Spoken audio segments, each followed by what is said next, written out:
Bien le bonjour à toutes, bien le bonjour à tous, c'est Alex, j'espère que vous allez bien et je vous souhaite la bienvenue dans cette quotidienne numéro 118 du vendredi 21 octobre 2016. C'est le week-end, on reprend nos bonnes vieilles habitudes avec ces jingles pourris. Bien, d'ailleurs vous avez peut-être remarqué, je me suis trompé dans le numéro de la quotidienne d'hier, c'était bel et bien la 117. J'avais pas changé sur mon truc, du coup j'ai lu 116 comme un gros neuneu. Voilà, bon bah ça arrive. Qu'est-ce que vous voulez que je vous dise? Bien, bah si vous découvrez la quotidienne aujourd'hui, je vous rappelle pendant que je règle mon casque que c'est divisé en général en trois parties, trois, quatre parties, mais trois parties générales. On commence avec vos infos jeux vidéo high-tech, vos commentaires suivent ensuite, donc je vous apporte une réponse s'il y a le lieu d'être, et je termine avec le petit racontage de vie, la vie de la chaîne, etc., etc. On commence donc avec nos infos jeux vidéo du jour, et bien entendu, vous vous en doutez, on va parler de la Nintendo Switch. Ouh, quelle belle machine nous avons là de la part de Nintendo. En tout cas, ça paraît être une belle machine, on verra ça quand ça sortira. La Nintendo Switch, si vous avez vécu dans une grotte ces dernières 24 heures, ça ressemble à ça. Je n'ai absolument pas réglé l'éclairage, ça a l'air d'aller, donc tant mieux. Ça ressemble à ce truc ici, donc on a les deux pads avec le centre ici qui permet de recharger, qui est rechargeable. Et puis on a ici l'espèce de console, donc c'est bien une console hybride, c'est bien ce qui avait été prévu, qui s'en fiche dans ce socle pour jouer sur votre télé. Et si vous jouez pas sur la télé, eh bien vous avez le mode tablette, ici ça ressemble un peu à une Nvidia Shield, avec des manettes enfichables ici et sur l'autre côté, et donc après il y a tout un tas de possibilités. On peut jouer avec le pied de la console derrière posé comme ce truc là par exemple, avec les deux manettes comme ça dans les mains. On peut jouer à deux en écran splitté sur certains jeux compatibles avec une manette tournée de chaque côté. Donc vous voyez qu'on peut jouer avec le pouce sur le stick analogique et puis les boutons ici, vice versa de l'autre côté, etc. Donc il y a plein de possibilités, donc c'est une console hybride, c'est-à-dire que vous aurez les mêmes jeux, que vous soyez chez vous ou en mobilité, et ça c'est un gros oui, un bon gros mode love, pour reprendre l'expression de mon confrère. Mais voilà, un bon gros coup de cœur sur cette Nintendo Switch qui répond bien à ce qu'on attendait d'elle en termes de rumeurs. Pas grand chose en termes de détails, on sait juste que c'est équipé d'un SoC Tegra, un Nvidia Tegra, et que ça repose sur une des cartes GeForce les plus récentes. Alors on sait pas exactement lesquelles. Apparemment c'est basé sur des puces Pascal, donc à vérifier, on aura des détails prochainement selon Nintendo et Nvidia. Il y a un port jack dessus, il y aura apparemment du Bluetooth, du Wi-Fi, enfin pas mal de choses. Un écran qui semble être un écran 7 pouces, je dirais, à vue d'œil. Mais voilà, et puis le retour des jeux sur cartouche. Alors il y en a qui vont dire oui, c'est un retour en arrière. Oui et non. Oui et non, parce que aujourd'hui les jeux sur cartouche permettent des temps de chargement hyper rapides comparés à des jeux sur disque. Et surtout, surtout il y a moyen d'avoir des jeux avec des meilleures textures, tandis que si à chaque fois on est obligé d'aller chercher des informations sur le disque, à droite, à gauche, excusez-moi, etc., c'est plus lent que des accès sur une carte mémoire, de la mémoire flash qui est beaucoup plus rapide. De toute façon, il y aura un port SD, enfin il y a pas mal de choses intéressantes avec ce concept. Je vous invite à regarder la vidéo mise en ligne par Nintendo sur ce qui est en train de se charger avec le lecteur autoplay de merde de Webedia, qui dure 3 minutes, vous pourrez la regarder. C'est vraiment sympa, en tout cas moi j'ai été vraiment... je suis vraiment tombé en kiff sur ce concept, et c'est un concept que on en avait parlé dans les quotidiennes l'an dernier, plus récemment aussi, et c'est un concept qui me plaisait bien. Et je suis bien content parce que c'est vrai que pour moi, c'est vraiment exactement ce que j'attendais d'un système mobile pour jouer en 2016. C'est-à-dire qu'aujourd'hui, moi je joue pas très peu sur mobile, tout simplement parce que, les jeux sont pas fabuleux pour moi. Sur ordinateur, c'est compliqué parce que ça, c'est pas fait pour jouer. Un laptop comme j'avais, c'était pas non plus hyper pratique à transporter. Et après, tout ce qu'il y avait sur 3DS et Vita, j'avais acheté une Vita d'ailleurs que j'avais revendue, ça me plaisait pas, il n'y avait pas vraiment de soutien d'éditeurs tiers et compagnie, et on était quand même un cran en dessous en termes de performance, sachant qu'aujourd'hui les tablettes avec du Nvidia Tegra ou ce genre de choses peuvent tout à fait lancer des jeux qu'on a, je veux dire comme on dit en anglais desktop class, c'est-à-dire des jeux qui tournent sur une console de salon ou sur un ordinateur. Je pense notamment justement à la Nvidia Shield et compagnie qui peuvent lancer des Half-Life 2, des jeux comme ça qui ont été rendus compatibles et qui marchent très bien, ou même sans parler de ça, on a des portages de GTA 3, d'autres jeux, de Max Payne je crois aussi, si je dis pas de bêtises. Enfin, on a eu pas mal d'évolution en termes de mobilité, et c'est vrai que bah là, proposer un truc comme ça de la part de Nintendo, c'est osé, mais à la fois c'est réfléchi, et je pense que c'est quelque chose qui va marcher, d'autant que dans la vidéo de présentation, on a vu du Skyrim. À noter que Bethesda n'a pas confirmé que Skyrim était bien en développement là-dessus, mais Bethesda est dans la liste des développeurs partenaires, il est juste ici, avec 505 Games, ceux qui ont fait Payday 2, Arma et compagnie, il y a Activision, Electronic Arts, Codemaster, il y en a pas mal, il y a le moteur, non c'est pas, j'allais dire Frostbite, non c'est Frozen Byte, il y a Konami, il y a Sega, il y a Take-Two, Telltale, il y a Square Enix, Ubisoft, Maximum Games, Warner, il y a des moteurs, etc. Ça marche avec Unity, on pourra faire tourner Avox, tout ce qui est technologie Autodesk et Cryeware. Il y aura aussi, on a eu la news ce matin, Unreal 4, Unreal Engine qui fonctionnera. Il y a Epic Games qui va développer dessus. Il y a énormément de soutien d'éditeurs tiers, et là-dedans, il y en avait presque la moitié qui n'était pas du tout sur Wii U ou Wii. Donc c'est vraiment très très plaisant à voir, et je pense que pour le coup Nintendo va vraiment pour moi, alors après je suis pas analyste ni rien, mais je pense que Nintendo va vraiment revenir un peu sur le devant de la scène après une Wii U et une Wii qui était plutôt mainstream, grand public, qui n'était pas vraiment axé pour les hardcore gamers, bon même si on avait nos Mario, etc. Là on a vraiment un produit qui pourra tourner un Skyrim, on peut imaginer un Call of Duty, on peut imaginer un Battlefield, on peut imaginer plein de trucs, peut-être avec des graphismes un peu au rabais, peut-être, mais si c'est des choses qui fonctionnent bien sur des One, des PS4, et que la façon de développer est assez simple, et que je veux dire que les API de Nvidia et compagnie fonctionnent bien, c'est assez simple à prendre en main, c'est assez simple à porter depuis une autre console, il y a moyen que ça fonctionne bien.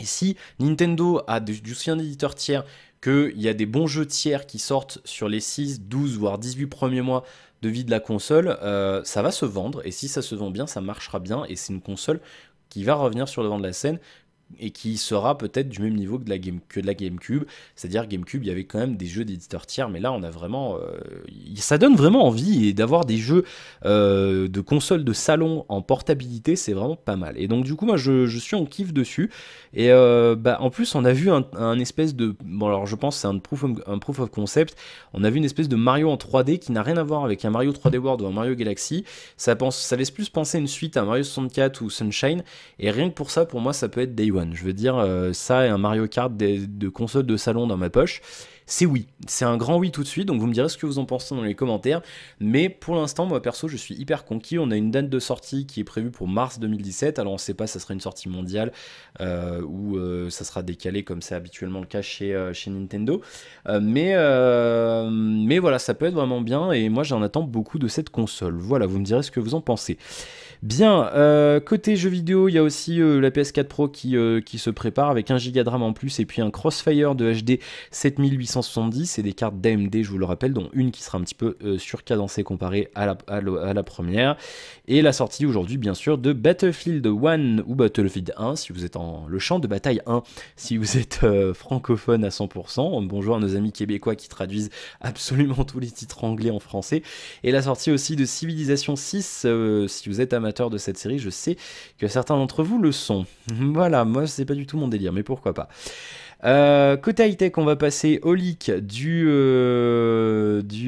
faut que je recharge la page parce que Chrome a planté tout à l'heure, du Mi Note 2, alors fuite des caractéristiques et de son prix. Je vais recharger les autres pages en attendant. Voilà. Qu'est-ce qu'on a eu comme information? Alors ça a leaké aujourd'hui, ça traîne un petit peu, mais là bon, on sait presque tout de ce téléphone qui sera annoncé officiellement, je vous rappelle, le 25 octobre prochain. C'est mardi si je ne m'abuse, ou lundi, je sais plus, je suis complètement perdu. Non, ça doit être mardi. On est le 21 et donc ça sera, en effet, ça sera mardi. Voilà, on serait donc sur une dalle AMOLED QHD de 5,7 pouces fabriquée non pas par Samsung mais par LG, qui va sur la rumeur de l'écran incurvé made in LG. Il serait compatible Force Touch, bon point pour Xiaomi. Deux versions proposées, une avec 4 Go de RAM et une avec 64 Go de stockage, et une autre avec 6 Go de RAM et 128 Go de stockage. C'est plutôt pas mal. Et puis on nous annonce, on part sur une batterie de 4100 mAh, donc c'est plutôt pas mal du tout comparé aux 3000 et quelques qu'on peut trouver chez Samsung et consorts avec des écrans QHD, c'est oui. Compatible Quick Charge 3 bien entendu, un port USB type C, et puis on nous annonce également que j'ai vu un stockage flash UFS 2 comme sur les Google Pixel. Double capteur photo, on aurait pour les amateurs un IMX 318 de 23 mégapixels et un IMX 378 de 12 mégapixels. C'est tout simplement le même capteur, le 378, qu'on le retrouve dans les Google Pixel ou le Xiaomi Mi 5, donc c'est plutôt intéressant. Donc on verra ce que ça donne. Pas de stabilisateur optique pour l'instant, ni même de technologie semblable au ClearSight du Mi 5S Plus, donc on verra. 8 mégapixels à l'avant sans référence précise. Snapdragon Sense ID, un lecteur d'empreintes digitales ultrasonique, laser, ultrason, capteur d'iris, c'est quoi le futur? Capteur, tu as quoi? Moi j'ai un capteur d'empreinte digitale ultrasonique. Oui monsieur. Enfin bref. Sur la Mi 5S, il était sous l'écran avant. Ça sera peut-être pareil sur l'écran avant. C'est marrant comment c'est dit, il n'y en a pas à l'arrière, donc je sais pas pourquoi ils ont sur l'écran tout simplement. Ça sera peut-être pareil sur le Mi Note 2. Donc ça ressemble quand même à un Note 7, hein, je veux dire, hein, c'est bon, on verra, mais ça peut être sympa. Le capteur d'iris apparemment aussi, bah oui, bah oui. C'est le futur de vous regarder. On a l'air con. Déjà, moi, je me trouve con des fois parce que quand on déverrouille sur ce machin, il y a un Windows Hello, il y a donc il y a un capteur photo, il y a un truc infrarouge ici. Et donc, quand tu le déverrouilles, t'es comme ça, il te fait identification et t'as l'air un peu neuneux devant ton truc à attendre. C'est très rapide, mais t'es un peu neuneux. L'autre jour, je l'avais posé dans la cuisine. J'étais faire mon café et en fait, il attendait que je m'identifie. Donc, je me suis penché comme ça en avant devant la tablette pour que ça s'identifie. Donc je sais pas, ça va être rigolo de voir les gens pour déverrouiller leur téléphone. Bon, pourquoi pas. Pas de détails supplémentaires sur la 4G, on attendra l'officialisation. Et puis niveau prix et disponibilité, c'est pas mal.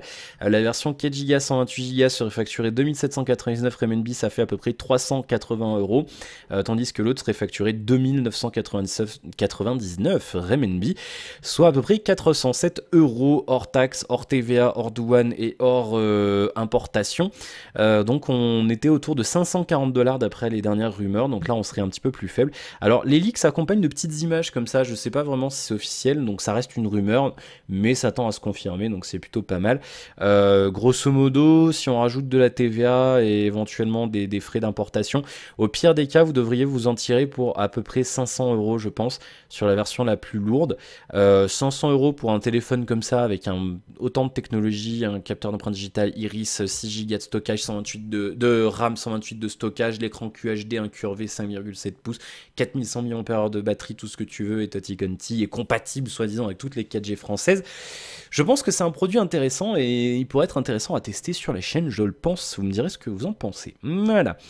Bien. J'attends de voir, on en reparlera de toute façon mardi. Ensuite, l'annonce de nouveaux ordinateurs portables de la gamme Blade de chez Razer. Razer qui avait racheté THX la semaine dernière, je vous en avais pas parlé, mais ils ont racheté THX, voilà. Alors il y en a plusieurs gammes, moi celui qui a retenu mon attention c'est évidemment le plus cher, le Blade Pro, qui c'est une belle bête, hein. C'est une très... Bon allez, après goût et couleur ça se discute, mais pour moi le design est quand même plutôt sympa, vous me direz ce que vous en pensez dans les commentaires, que je fasse pas tomber la tablette, mais c'est plutôt pas mal. Moi, hormis un truc, mais on va y revenir dans un instant, c'est l'écran, on va y revenir. Et c'est plutôt pas mal. Il va il va y avoir l'arrivée de ces ordinateurs portables en France. Ils n'étaient pas disponibles avant, mais là, ça y est, ça va arriver en France. Donc, on a un ordinateur portable équipé. Alors, c'est plutôt un transportable, hein, bon, il est léger, il est fin, mais il est quand même assez lourd. 4 kg, 2,5 cm d'épaisseur, un petit peu moins, et quand même un chargeur de 150 watts qui fait 300 grammes, donc 4,3 kg si on veut tout trimballer. Et pour ces compromis-là, vous aurez accès à un processeur Intel Core i7 6700HQ, quadricœur, 32 Go de RAM DDR4, une GTX 1080 avec 8 Go de GDDR5X dédié, un écran 17,3 pouces XO Ultra HD avec compatibilité G-Sync, du 16 neuvième en 3840 par 2160 pixels. C'est du tactile capacitif multipoint, c'est un écran LED. Et le point faible de cet écran, il y a deux trucs. C'est que le fait qu'il soit tactile concrètement sur un ordinateur de jeu, je pense qu'on en a strictement rien à foutre. Et le fait que ça soit une dalle brillante. Pourquoi vous foutez une dalle brillante sur ces ordinateurs? Sur une tablette encore, bon, je peux comprendre un revêtement qu'on touche comme ça. Et justement, je pense que c'est pour ça un écran tactile mat. Je sais pas si ça doit exister. Mais peut-être pas en capacitif, je sais pas. Faudra vérifier, vous me direz si vous savez. Mais pourquoi? C'est quoi l'intérêt? Encore, bon, s'il n'y a pas trop de reflets, faut voir, il y a des écrans brillants qui n'ont pas trop de reflets. Mais à voir, mais bon, je sais pas pourquoi ils ont mis ça. 512 Go de SSD en RAID 0, donc c'est 2 x 256 Go en PCI Express M2, jusqu'à 2 Tera de SSD en RAID 0, c'est en option. Et puis voilà, une dissipation thermique avec un système de chambre à vapeur miniaturisé, un clavier mécanique et des touches rétro-éclairées, un point d'activation et de réinitialisation, donc c'est un clavier mécanique, hein. 65 grammes de pression pour que ça s'enclenche, plutôt intéressant d'après les premiers retours, un rétroéclairage RGB bien entendu, et ça équivaut sensiblement à des Cherry MX, donc c'est plutôt pas mal. Le point noir de cet ordinateur, c'est tout simplement son prix de vente, puisque le ticket d'entrée est fixé à 4199 € TTC en France. C'est cher, maintenant c'est peut-être plus léger et plus discret qu'un MSI dans cette gamme de prix là, même s'ils sont aussi jolis. Après c'est une histoire de goût et de couleur, mais c'est vrai qu'en termes de miniaturisation, là on paye la miniaturisation. Faut se dire que vous avez un i7, vous avez 32 Go de RAM et vous avez une GTX 1080 normal, c'est pas une version mobile, c'est vraiment une version que vous pouvez, c'est la même puce que vous aurez dans votre ordinateur de bureau.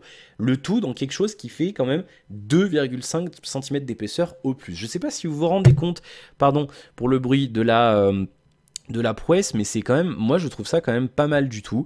Ça reste quand même une petite prouesse technologique, donc on paye la miniaturisation et puis on paye le haut de gamme. Enfin voilà, je vais dire, après ils s'amusent un petit peu à marger de ouf sur ce genre de produit, mais si vous êtes fortuné et que vous cherchez une belle machine portable, pourquoi pas.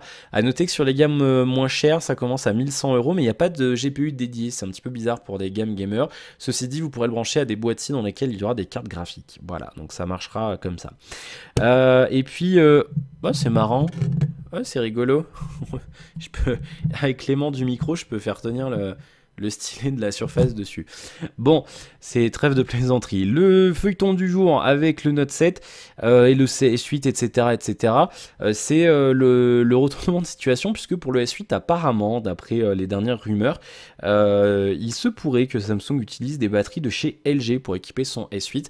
On m'avait dit que je tombais à chaque fois dans... J'allais finir comme ça. C'est vrai, c'est un petit peu gênant. Mais c'est pour pas que vous voyez le bazar qu'il y a derrière, tout simplement. Donc à voir, LG pourrait fournir via sa branche LG Chem, Samsung en batterie pour le S8, donc on verra ce que ça donne, mais je pense que Samsung n'est pas très content de faire ça, mais bon, ils n'ont pas trop le choix, je pense. Et puis on va terminer avec une petite chose que j'ai vue ce matin sur Frandroid aussi, qui m'a l'air pas mal, c'est Shadow, et puis on va enchaîner avec vos commentaires. Shadow, c'est quoi? Eh bien c'est une startup française qui va sortir en fait un petit boîtier comme celui-ci, qui permettra en fait de faire du cloud gaming, mais pas n'importe lequel, c'est-à-dire qu'en fait, au lieu d'avoir comme sur le PlayStation Now ou sur à l'époque Galkai et compagnie, au lieu d'avoir un catalogue de jeux pré-disponible, et que vous pouvez charger comme ça en streaming, etc. Là, l'avantage de ce bidule-là, c'est qu'en payant votre abonnement mensuel, vous avez un ordinateur dédié à vous dans un data center en France qui vous permet en fait d'avoir un vrai Windows. Vous avez une licence Windows, la location de la licence est prévue dans le prix de l'abonnement et vous pouvez installer ce que vous voulez, c'est-à-dire que vous pouvez faire du cloud gaming de tout ce que vous voulez. Vous pouvez installer Uplay, vous pouvez jouer à WoW en cloud gaming, à Overwatch, vous pouvez jouer à Call of Duty, à tous vos jeux Steam, à tout et n'importe quoi. Vous pouvez lancer, même si vous voulez faire du cloud computing et lancer un rendu After Effects à distance ou n'importe quoi, vous pouvez le faire. C'est un vrai bureau à distance, sauf que comparé à des solutions comme OVH ou autres solutions dans tous les genres, dans le genre, là l'avantage de ce truc là c'est que vous avez un vrai ordinateur pour le jeu. Vous avez des processeurs certes qui sont pas vraiment faits pour le jeu, mais bon pourquoi pas. Vous avez des Intel Xeon avec 6 thirds, donc c'est 3 cœurs, GTX 1070 de chez Asus de base, 12 Go de mémoire vive DDR4 et 256 Go de SSD, et vous pourrez rajouter des disques durs en option.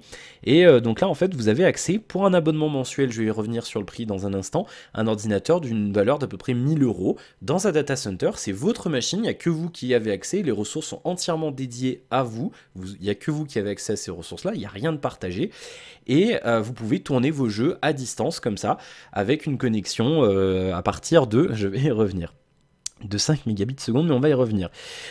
Sur le boîtier qui est fourni, alors vous pouvez après l'utiliser, ne pas utiliser le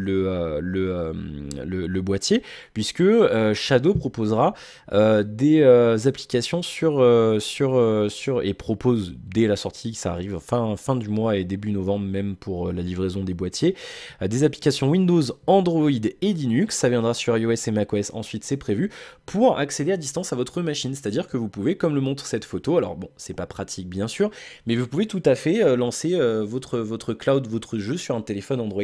Donc on peut très bien imaginer quelqu'un qui a une tablette Android ou même une surface comme ça sous Windows, ou n'importe quelle tablette, ou après un iPad ou ce que vous voulez, ou même un vieil ordinateur portable. Vous téléchargez l'application, vous faites la connexion à distance avec votre ordinateur Shadow dans leur data center et vous lancez n'importe quel jeu de manière hyper fluide. Alors justement, en parlant de fluidité, comment ça va se passer? Eh bien c'est très simple, en fait il faudra pour l'instant avoir la fibre. Pour l'instant il faut que Blade, c'est la société qui fait ça, souhaite que ses clients disposent de la fibre FTTH, donc chez Orange ou Free, ou la coaxiale, SFR numéricable, etc.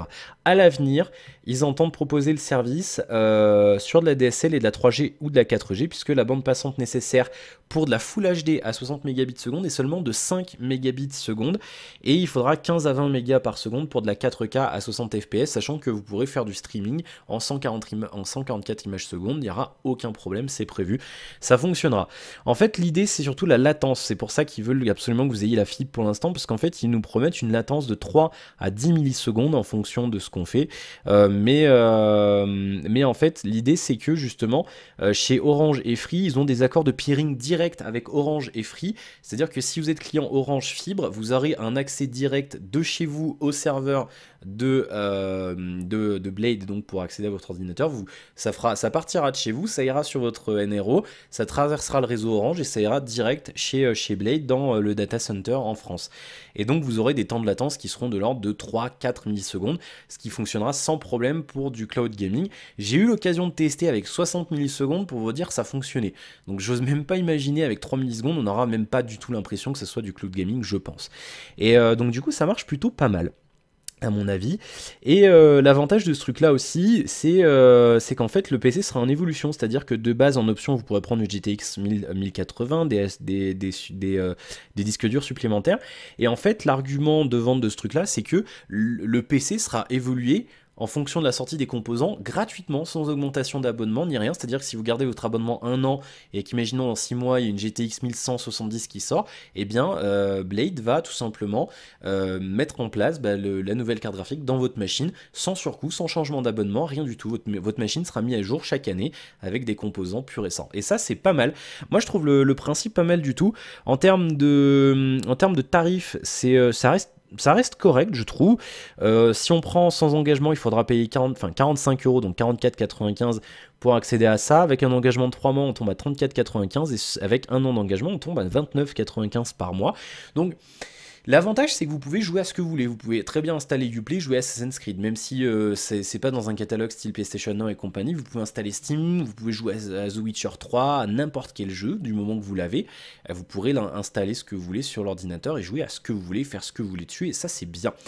L'avantage aussi, c'est que du coup, si vous n'avez pas envie d'investir dans une machine qui coûte 1000-1500 € et de changer, si vous êtes vraiment, vous voulez la pointe de la technologie et que vous voulez changer de carte graphique tous les ans, ça, tous les 2 ans ou 18 mois, c'est 400-500 € à chaque fois. Là, si vous partez sur l'abonnement à 360 € par mois, finalement, c'est comme si vous achetiez un ordinateur à 1000 € tous les 3 ans. Donc du coup, à 360 € par an, donc oui, ils avaient 30 € par mois. Donc du coup, ça rend pas mal, je trouve, finalement. Donc vous me direz ce que vous en pensez. Alors après il faut avoir la fibre, il faut voilà, c'est un ça vise pas tout le monde, mais je pense que pour une partie des gens qui ont envie de se mettre aux jeux PC et compagnie sans forcément avoir l'inconvénient d'investir beaucoup d'un coup ou de devoir entretenir sa machine, etc. Je pense que c'est une alternative intéressante et je pense qu'il y aura d'autres usages que le jeu vidéo. On peut très bien penser voilà à du travail sur des applications lourdes. Je pense voilà du dessin par ordinateur, même voilà du After Effects, du Premiere, du ce que vous voulez. Si vous avez un ordinateur portable, est-ce que c'est pas intéressant d'investir dans un ordinateur pas hyper puissant et dans une connexion 4G en mobilité pour pouvoir faire votre travail à distance si vous êtes sur la route tout le temps ou je sais pas ce que vous pourriez faire, mais ça peut être une alternative intéressante et je sais pas, voilà, ça peut être quelque chose d'intéressant, vous me direz ce que vous en pensez. Donc c'est français, c'est une startup française qui fait ça et vous me direz ce que vous en pensez. Ça s'appelle Shadow et on nous annonce une disponibilité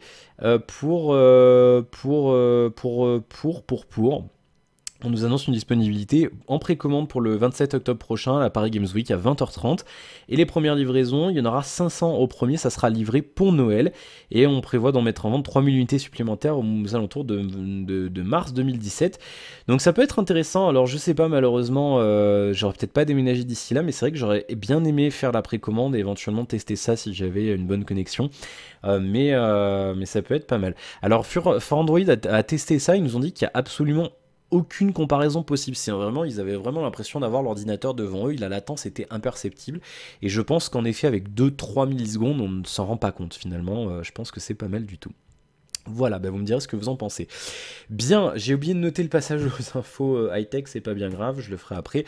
On passe à vos commentaires sur la quotidienne d'hier. Je sais pas pourquoi je fais des gestes aujourd'hui dans tous les sens, bref, j'en ai aucune idée, ne me demandez pas pourquoi. Bien, le commentaire de Fabien qui nous dit pas cool ton histoire, en effet. Sinon rien à voir, mais j'ai contacté Aoki pour présenter leurs produits sur ma chaîne, mais sans réponse à ce jour. Est-ce que tu n'aurais pas un contact chez eux? Non, je n'ai pas de contact chez eux. Officiellement, je n'en ai pas. Mais de toute façon, même si je te le donnais, ils pourraient rien faire. Donc ça sera pas possible. Mais il faut juste attendre. Il n'y a pas d'autre. Il n'y a pas d'autre solution. Je vais juste regarder ta chaîne. 3 abonnés, non, mais je pense c'est ça, ils voudront pas, je pense, Fabien. Même moi, ils étaient pas trop chauds au début, donc du coup, ça va être compliqué. Mais on sait jamais. Attends un petit peu et réinsiste derrière si jamais il n'y a pas de. Il n'y aura pas de souci, moi j'en sais rien du tout, moi après il faut voir avec eux. Concernant Cdiscount, je commande jamais chez eux à cause de leur service après-vente en mousse. Forcément quand on propose des prix aussi bas, on ne peut pas en plus assurer un service de qualité, c'est compréhensible. Ils ont été épinglés par la CNIL, ça me conforte encore plus dans mon idée. Alors moi j'ai eu la chance de ne jamais avoir affaire à leur service après-vente, mais c'est vrai que les retours sont calamiteux, on est d'accord là-dessus. C'est apparemment une belle catastrophe. Merci pour ton commentaire Fabien. David qui nous dit merci pour ta réponse et ton honnêteté, je comprends parfaitement que lorsque l'on s'investit dans un projet et que l'on est malhonnête avec toi, tu sois dégoûté. Vouloir éviter la polémique et les débordements montre ta droiture, ce qui n'est pas le cas d'une certaine personne. Merci pour la vidéo. Alors je sais pas du tout de qui tu parles, mais alors pas du tout. Je le dis de temps en temps, mais c'est vrai que je suis pas du tout, je suis pas du tout addict de la sphère YouTube francophone. Il y a des fois il se passe des trucs, je suis au courant 2 semaines après. Je fais partie de ces gens qui, c'est comme certains animateurs télé, on en parlait l'autre jour avec PL Ghost, ils me disaient ouais mais tu sais qu'il y a des gens qui font de la télé, quand ils sont interviewés on leur demande est-ce que vous regardez la télé, qu'est-ce que vous regardez, ils répondent je regarde pas la télé. Moi je suis un peu comme ça, je fais des vidéos sur YouTube, mais c'est vrai que je regarde pas énormément de youtubeurs français quoi qu'il arrive, même quand je vais regarder des tests de smartphone et compagnie, c'est essentiellement sur des youtubeurs anglophones. Je sais pas pourquoi, je sais pas, c'est vrai que c'est un peu... J'ai pas de raison particulière à ça. C'est une habitude, je pense aussi, parce que j'ai commencé à faire comme ça il y a quelques années, et par habitude, je pense que ça s'est fait, c'est resté comme ça dans mon esprit. Mais... mais je sais pas, après je sais pas de qui tu parles. Après voilà, moi j'ai pas envie de, comme je le disais et comme tu le dis, j'ai pas envie de foutre la merde ni rien. Mais c'est vrai que de toute façon, il faut que les gens sachent de toute façon. C'est marrant, je m'amuse à aimanter le stylo sur le. Mais c'est marrant, il y a qu'une partie du stylo qui est. Ah bah si, voilà, c'est bien ce qui me semblait. C'est ridicule. Je sais plus ce que je disais, du coup j'étais absorbé par ce truc là, je m'en excuse. Mais voilà, mais je vous dirai encore une fois, je me répète, mais je ferai une vidéo, alors je sais pas quand elle arrivera, bientôt, c'est prévu, mais je vous donnerai les détails, je vous donnerai le nom de la chaîne, etc. etc. Mais vous pourrez... C'est le genre de chaîne, vous savez, qui marche bien actuellement, c'est le genre de délire, des vidéos que tout le monde... Enfin, qu'il y a plein de chaînes qui font ça, et celle-ci a plus marché, je sais pas pourquoi. Et à un moment donné, je me demandais si la personne qui l'a géré avait pas acheté des vues ou avait payé des AdWords pour être mis en avant sur les suggestions YouTube. Je sais pas. J'en sais rien et à la limite, je m'en fous un peu en fait. Donc voilà. Enfin bref, je vous dirai ça un petit peu plus tard. Bah écoute, merci pour ton commentaire. Et puis Claire qui nous dit vraiment de voir ce que ça va donner avec la plume de pelle et ta voix, ça va cartonner. Ben on espère, on espère. En tout cas, merci pour ton commentaire encore une fois. Mais oui, on espère. Après, on verra. Si ça marche bien, tant mieux. Si ça marche pas, eh ben on fera autre chose. On aura essayé. On, on part du principe, moi je pars toujours du principe, il y a des choses, si on a envie de les faire, il faut les faire, quitte à ce que ça fonctionne pas. Si ça fonctionne pas, ça fonctionne pas, et puis si ça fonctionne, tant mieux. Et puis si ça fonctionne pas, bah, t'as quand même appris à faire quelque chose. Voilà, il faut vivre de ces expériences de toute façon et de ces échecs, sinon on ne s'en sort jamais. Voilà. Bah écoutez, c'est fini pour les commentaires du jour. Et voilà. On va passer au racontage de vie. Alors pas grand chose, si ce n'est que, bah, je vous l'avais dit, vous le voyez, j'ai été chez le coiffeur ce matin, ça fait du bien. Donc je suis bien content. Là, avant j'y allais tous les 6 mois, là j'y vais tous les 3 mois, j'ai vu sur la carte de fidélité, c'était juillet la dernière fois. Donc il était temps, mais j'aime bien. Du coup je coupe moins court et c'est pas mal. J'aime bien comme ça. Quoi donc d'autre sinon Ah si, j'ai acheté du thé ce matin, je voulais le goûter alors, sur la vidéo, mais du coup je l'ai fait avant parce que je regardais les appartements et du coup je l'ai fait et il refroidissait. J'ai acheté du thé saveur Morito, c'est marrant. C'est du thé de lait encore une fois et donc ils font du thé vert façon Morito. Alors il y a du thé vert bien sûr, et 90% de thé vert, et après il y a des arômes naturels de citron et de menthe. Et après, il y a un arôme non précisé qui doit être une espèce d'arôme façon rhum, parce que je dis rhum, et on me dit toujours c'est du rhum, façon rhum, et ça doit être quelque chose comme ça. Donc, mais ça a un bon goût, c'est assez agréable, c'est marrant, ça change un peu.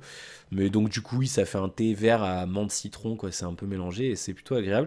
Et j'ai pas retrouvé encore ce fameux thé doux, là, sans amertume, celui que je buvais là il y a quelques semaines, quelques jours, quelques semaines. J'en ai trouvé, mais nature au citron, et j'ai pas trouvé à la menthe, donc voilà, un petit peu le seum. Je ne trouve pas ce thé. Introuvable chez moi, je vais être obligé d'aller en hypermarché pour le trouver, j'ai l'impression. Parce que là, dans les supermarchés, il ne se trouve pas. Voilà, j'ai pas fait grand chose, sinon aujourd'hui j'ai très peu dormi, donc j'ai dormi 4 heures cette nuit, donc je suis assez fatigué. Donc là le thé m'a donné un coup de boost pour la quotidienne, mais là je sens que je vais avoir le petit coup de barre après.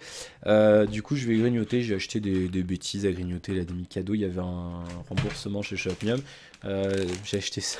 Bah c'est mon petit péché mignon les M&M's, c'est vrai que c'est ma friandise préférée en termes de billes chocolatées et compagnie. J'aime beaucoup les Maltesers aussi, mais M&M's ça reste le number one pour moi. Après, bah dites-moi tiens ce que vous aimez vous en truc à grignoter dans ce genre-là. Voilà, j'ai pas grand chose d'autre à vous signaler. Alors du coup ce soir je vous mettrai le City Skylines que je vous avais prévu hier, pour la simple et bonne raison, je sais pas si j'aurai le temps de tourner un autre. C'est possible, je vais essayer, je vais voir ce que je peux faire. Pour la simple et bonne raison que j'ai pas pu l'uploader hier parce que j'avais encore un upload pourri, grâce à Bouygues Télécom, et donc du coup ce matin vu que j'étais en vie j'en ai profité. Avec 25 mégabits d'upload en 4G, je peux vous dire que j'en profite, surtout que j'ai plus de quota de données. Donc ce matin j'ai dû transférer en l'espace de 2-3 heures, j'ai dû même pas, ouais, en 2 heures, en 2 heures et demie j'ai dû faire peut-être 8-9 gigas d'usage internet. Et là, depuis... en un mois, grosso modo, j'ai fait 200 gigas avec cette carte SIM. Donc je peux vous dire que le fait de plus avoir de quota, c'est super agréable. Merci Bouygues Télécom, encore une fois. Et non, c'est pas eux qui me l'ont... Enfin, c'est compliqué, mais je peux pas vous en parler. Mais non, ça marche bien. Mais donc oui. Alors, justement, je voulais vous en parler. Bouygues Télécom a lancé en test, je sais plus si je vous en avais parlé, ils ont lancé une box 4G sans quota à 25 euros plus 3 euros de location. Ils vendent ça en fait avec une location d'un routeur Huawei 4G. Pas comme celui... Ben, je l'ai pas là parce qu'il est dans le grenier, parce que l'autre antenne a encore sauté. Donc en fait, il y a une antenne, je pense, par là-bas. Et quand elle saute, je suis obligé de le mettre dans le grenier, donc c'est par là pour vous, parce que l'autre antenne est complètement à l'opposé, derrière une colline, et donc je suis obligé de poser le truc en hauteur dans le grenier, sinon ça ne passe pas. Donc c'est très chiant. Mais donc oui, ils ont lancé ça en test avec une carte SIM sans quota, 4G illimité, complètement illimité, 28 euros par mois avec la location incluse, et de la box, qui est une box Huawei, sans télé, sans téléphone, juste de l'internet. Et ils ont testé ça notamment dans certaines villes en Bretagne, et je sais plus exactement dans quelques villes. Et apparemment, les retours sont bons, c'est-à-dire qu'en quelques jours, ils ont été dévalisés, hein. Tout le monde, le bouche-oreille a fait son effet, et tout le monde a été chercher sa box. Donc à voir, je les ai contactés, je leur ai demandé, ils m'ont dit que ça allait être développé dans le reste de la France, c'est ce qu'on a vu... En fait, j'ai vu le tweet passer, du coup je leur ai vite demandé, hein, bien sûr, et donc ils m'ont dit ça, et tout le monde a confirmé, Next Impact et compagnie, ils ont tous confirmé, ça devrait se développer partout en France, ou en tout cas dans plus de régions, dans les prochaines semaines ou les prochains mois, et donc je pense que je pourrais bien être client de ce genre de choses à l'avenir. Voilà, on a fini avec cette quotidienne, merci encore une fois pour votre fidélité, merci pour vos commentaires, n'hésitez pas à liker, vous abonner et partager si ça vous a plu, moi ça m'aide, et puis... Ah si, putain, puis j'ai aussi... Putain, je dis des vulgarités, bravo. J'ai trouvé un ensemble pas mal pour la chaîne, donc je pense que j'investirai dedans quand j'aurai déménagé. Là, j'ai encore trouvé d'autres appartes qui sont pas mal. Ma mère m'en a trouvé d'autres parce qu'elle m'aide aussi, parce que moi c'est un truc qui je supporte pas, chercher des appartements, c'est un truc... Donc du coup j'en ai trouvé d'autres, et donc il y en a pas mal, soit avec du VDSL2 façon 58 mégas descendant et 15 montants, ou du coaxial ou de la fibre orange. Donc en tout état de cause, il y aura la bonne connexion qui va bien. Et donc j'ai trouvé un kit à 120 euros qui est plutôt pas mal, donc j'avais gardé les sous des Tipeee, il y a une 30 ou quarantaine d'euros, je sais plus, donc je vais garder ça, et puis je compléterai moi, ou si jamais avec d'éventuels dons, je ne sais trop quoi, on verra ce qu'on fait. Je compléterai, j'achèterai, donc c'est un kit avec 2 pieds réglables en hauteur avec une barre transversale sur laquelle on peut accrocher, donc c'est vendu avec un drap, enfin une toile blanche, une toile verte, une toile noire, suivant ce qu'on veut faire en fond, et avec 2 grosses lampes avec, vous savez, les parapluies pour faire de l'éclairage. Donc j'ai trouvé ça à 120 euros, il y a des bons avis dessus, et donc du coup ça serait pas mal, je pense, pour débuter, en tout cas pour voir quelque chose de plus sympa, quitte à faire le fond. Et puis moi j'aimerais bien mettre aussi une étagère, je vous l'avais dit, avec les dessins que vous m'envoyez, des boîtes de collector, des Lego, des trucs comme ça, des trucs de bouffe un peu originaux. Je pense que ça peut être sympa, et en fond, plutôt que d'avoir un truc dégueu comme ça sera plutôt sympa. Voilà, ça sera le prochain investissement, c'est éclairage, et puis je veux m'acheter un pied pour le Blue Yeti, et puis un anti-pop, même si, comme je vous le disais, l'anti-pop c'est peut-être un petit peu moins urgent. Voilà, on a terminé, je vous souhaite un excellent week-end, j'espère qu'il sera bien pour vous. Je vais essayer, je dis bien essayer, de vous publier une première vidéo sur My Candy Shop ce week-end. Il faut que je fasse le montage encore, c'est pas dit que j'ai le temps de le faire d'ici, je pense que si, mais je vais essayer. Je vous promets rien, sinon ça sera début de semaine prochaine. Et je pense normalement semaine prochaine je vais recevoir le Mi Band 2. Et il faut aussi que je fasse le test de ce truc là, le AudioCast. Mais j'ai pas encore réessayé de le faire marcher sur ma Livebox, parce que sur le modem Huawei j'arrive pas à le faire fonctionner. Mais en dépit de la touche WPS qu'il y a dessus. Mais voilà, je ferai le test, et je vous en parlerai un petit peu en vidéo. Et donc normalement semaine prochaine il y aura aussi du Mi Band 2, je l'espère. Bien, on a terminé, cette fois-ci c'est bon. Donc encore une fois, merci pour votre fidélité, merci pour vos commentaires, n'hésitez pas à liker, vous abonner, partager. Profitez bien de votre week-end, je vous retrouve lundi pour la suite de nos aventures. À lundi.